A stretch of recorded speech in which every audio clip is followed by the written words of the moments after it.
Hello, my name is Dan Johnson and welcome back to my channel. Today I'm going to be unboxing the brand new Steelbook in terms of the Doctor Who animations, which is Doctor Who The Abominable Snowmen.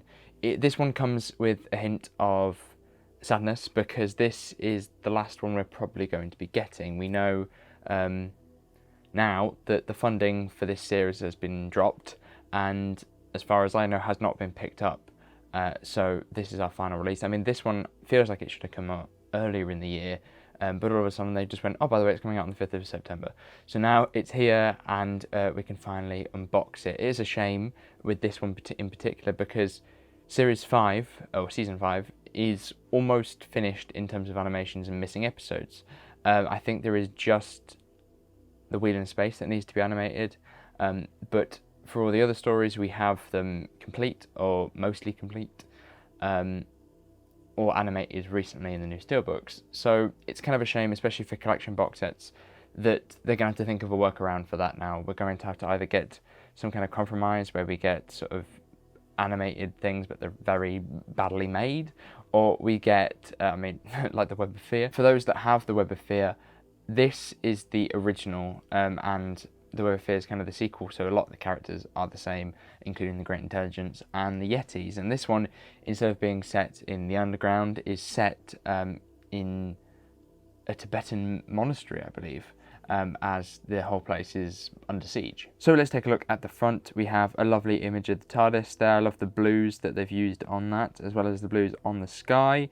And I think it's very effective to have those Yeti silhouettes almost on the front cover. It adds a nice sort of element of threat.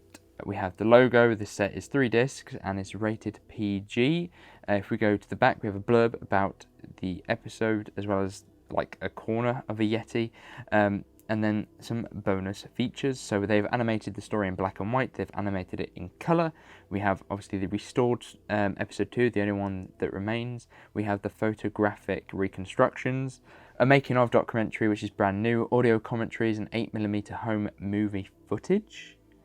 Okay, an archived interview with the writer, a photo gallery, a teaser trailer and a PDF. And then down at the bottom we have all the technical information and things like that. Once you take the J card out, you can see the spine in full.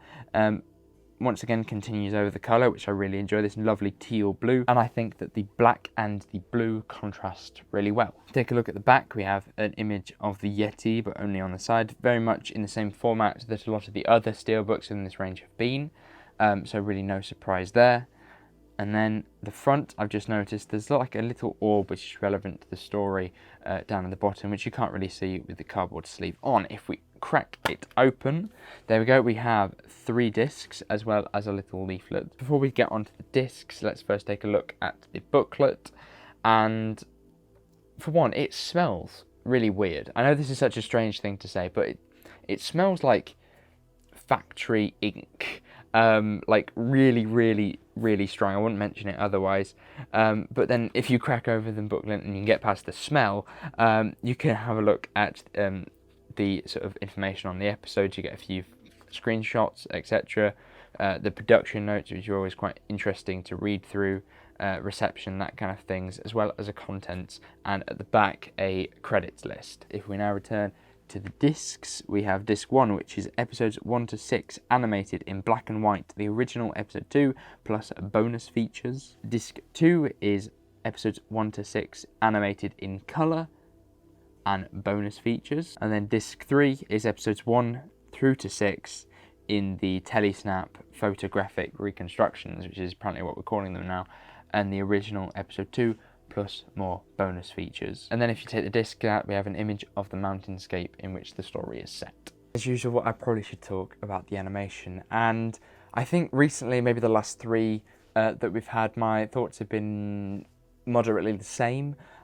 Since the Web of Fear, I think that they've gone too far into the animation of doing it in 3D.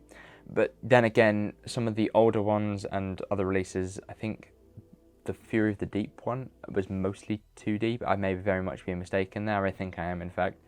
But they were, like characters stand against a wall. It's very static, and they just sort of talk. The early Power of the Daleks one, for example, was very much like that. And with that, I think that now we have a nice balance where they add in some 3D elements, but also sometimes keep that to a minimum so that it doesn't become distracting, because having the Doctor say his lines while he's flapping his arms around in a much slower frame rate than it really should be feels very off-putting and kind of uncomfortable, and because of that that doesn't really appeal to me, and I think that doesn't appeal to many people, and that has caused them to get quite a lot of backlash after they did that in the Web of Fear, which now means that we're sort of restored back to this sort of stuff, which I think is definitely the best of both worlds. So we've reached the end of this saga of reviewing animated steelbooks, I suppose, unless of course the funding gets picked up and all of a sudden something else comes out. But in terms of how it is now, the format that they've had currently, I think that we're at an end. We're at the end of a chapter, if not anything else.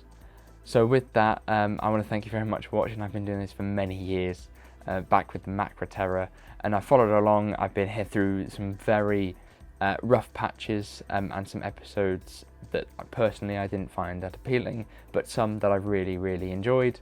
And I hope this can be one of them as I sit down to watch it this week. In terms of recommendation of this set, I think that the Steelbook is always worth it if you want to get Steelbooks, if you're into Steelbooks and you appreciate the design, but you're not actually getting anything extra than if you just bought the DVD or the Blu-ray.